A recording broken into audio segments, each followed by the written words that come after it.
cocktails Molotov. Et les premiers, malheureusement décédés, dans les forces de l'ordre, gaz,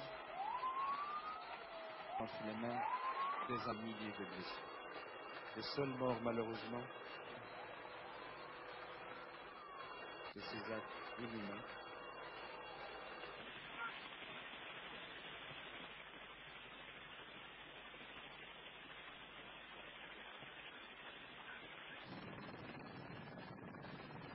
Qui massacre qui? Où est l'intervention sanglante et meurtrière? Où est le génocide? Où sont les milliers de blessés?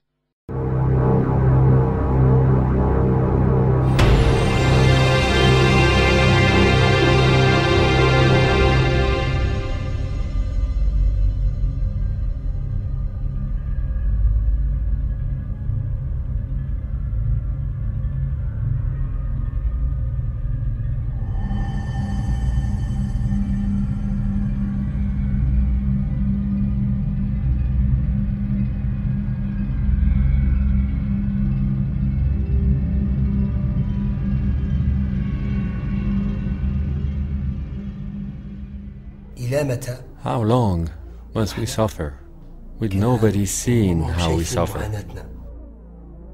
These sufferings have been inflicted on innocent people for over 30 years, often taken forcefully from their homes by the Polisario. They are being forced to live under harsh conditions in crude camps in southern Algeria. In addition to the harsh desert conditions, children as young as 9 or 10 years old are often separated from their parents for years and sent to places like Cuba or Libya for education and revolutionary political indoctrination. But this is not a historical film. What is described here has been going on for 30 years, and is all the more disturbing because it continues to this day. That day, I was with my father. We were in Afra in my father's car. We were on the way back at about 1 o'clock when we heard gunshots. We almost made it there when they shot out the windshield. Then I saw the blood, and I did this. And I didn't know where my father went or where he was. I thought he died at first. And when I lifted up my head, someone put his Kalashnikov to my forehead. Then they took me to Rabuni, and then to the October school camp. This was not something easy to accept at only 13 years old. I considered myself the youngest hostage.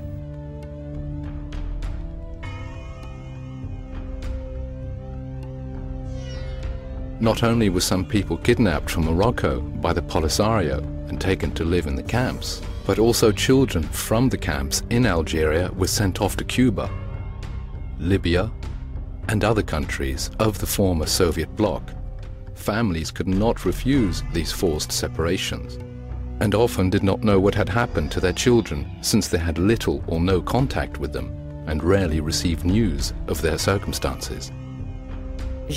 They came to us, gave us a presentation, and told us that all the boys born in 1980 had to go to Cuba to study. I told them my boy is frail, and he's my only son. They told me it was an instruction. It's an order. He must go. I spent 5 years with no news of him. No letter, nothing. We parents didn't even know whether our children were alive.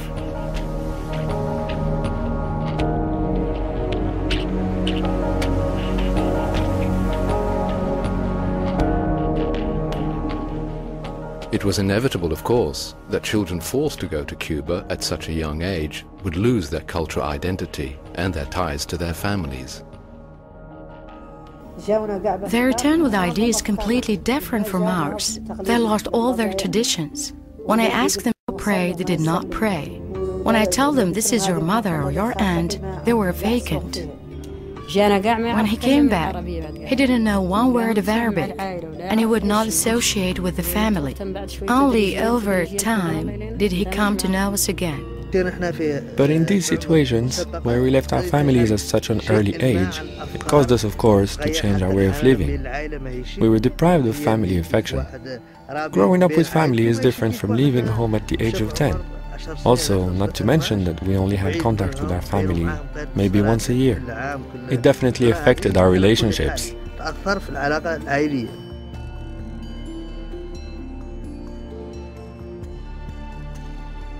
It's horrible enough that people are seized from their homes, forced to live in remote camps, and that children are, to this day, snatched from their families and shipped away.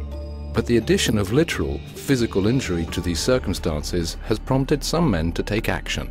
Former Polisario political prisoners have established a non-governmental human rights organization in Morocco, hoping to combat the continuing abuses in the Polisario camps by sharing their personal testimonies with the world.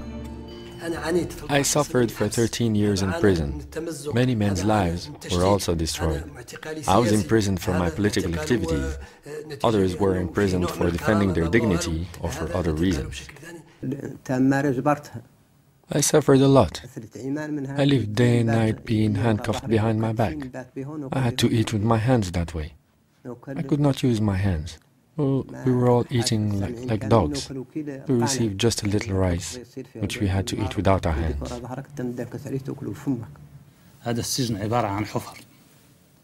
That prison, I remember, it was a hole. The holes were just like tombs. Each hole was about 2 feet wide and about 3 feet long, and about 6 feet in the ground. The holes were covered with planks, with earth on top, and they were one after the other. Freedom of movement in the camps was very limited. It was limited to the camp where you lived. There were some radio stations that were not allowed to listen to. To express any viewpoint different from the Polisario was forbidden. Saying anything about the Polisario leaders could get you put in prison.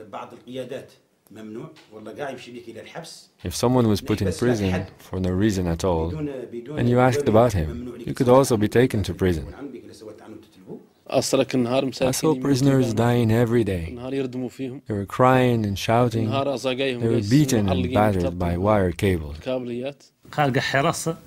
Every half hour there was a guard who came and pounded on the plank covering your hole.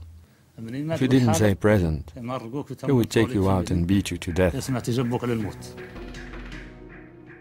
In the face of such blatant abuses and deprivations, people living in the Polisario camps do sometimes receive news about relatives.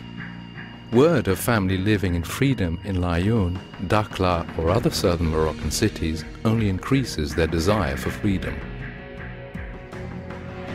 After 30 years of life in the Polisario camps, a small number of hostage families have a glimpse of hope because of the United Nations Family Visit Program. In early 2004, the UN organized a limited number of visits for families in the camps and Morocco. Most of these families had been separated for decades. However, the UN program has serious budget problems and cannot handle the 12,000 family members in the camps who want to visit family in Morocco. The UN High Commission for Refugees has recently launched an appeal to the international donor community to continue to fund this program, which is in imminent danger of being eliminated. This would be yet another tragedy for families who have been separated from their loved ones for over 30 years. I have 3 daughters here in Morocco. Since they heard of a possible family visit, every day they cry and say, "We want to go see our sister." They applied. They were among the very first to apply. They wanted to come and visit me and my sister, but until now, they have not been able to come. They have not been allowed. Others have come who do not have direct father or mother relationship here. But unfortunately, as I told you, they have not been able to come. And when I asked them if they could, they told me there was no way for them to come. And yet, even for the lucky few who do enjoy a few days of freedom with their families in Morocco, this is a desolation to which they return. Many Polisario camp hostages have tried to escape, and many with lethal results. It's no small undertaking to leave the camps. A successful escape is only the first step in a long journey, often on foot, across the harshest desert to the Moroccan border, or around through Mauritania to Morocco. There is the danger of landmines as well as Algerian and Polisario soldiers. But it seems the longer people are forced to live in the camps, the more desperate they are to escape. The first attempt failed. Some friends and I tried to leave to Algeria. We arranged a car and a driver from Algeria. Maybe the person who drove us was working for Algerian intelligence. We couldn't know. Anyway, he took us about 30 kilometers and told us it was a 2-hour walk to the Moroccan border. We stayed there until sunset. But we thought maybe he went back and told the Algerians where we were. So we started walking on foot. It was summertime. And then the Algerians found us. 4 of us were killed by Algerian bullets. The 3 of us who survived were put in prison. We were taken before a military court and sentenced to 10 years, 1 month, 5 days, and a few hours. First, choose a dark, windy night. You cannot talk about it with even your wife or children. It's a decision you must make yourself. All I took with me were 2 liters of water, so as not to cause any suspicion. With those 2 liters, I traveled for 70 kilometers for 2 nights and 1 day before I made it to the border.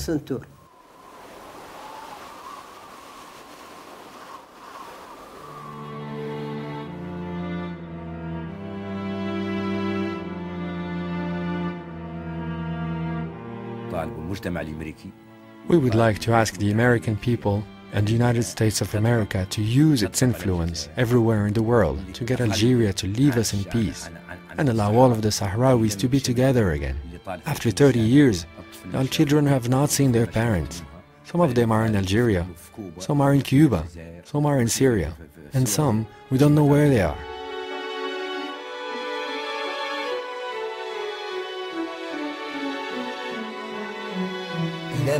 How long must we suffer, with nobody seeing how we suffer?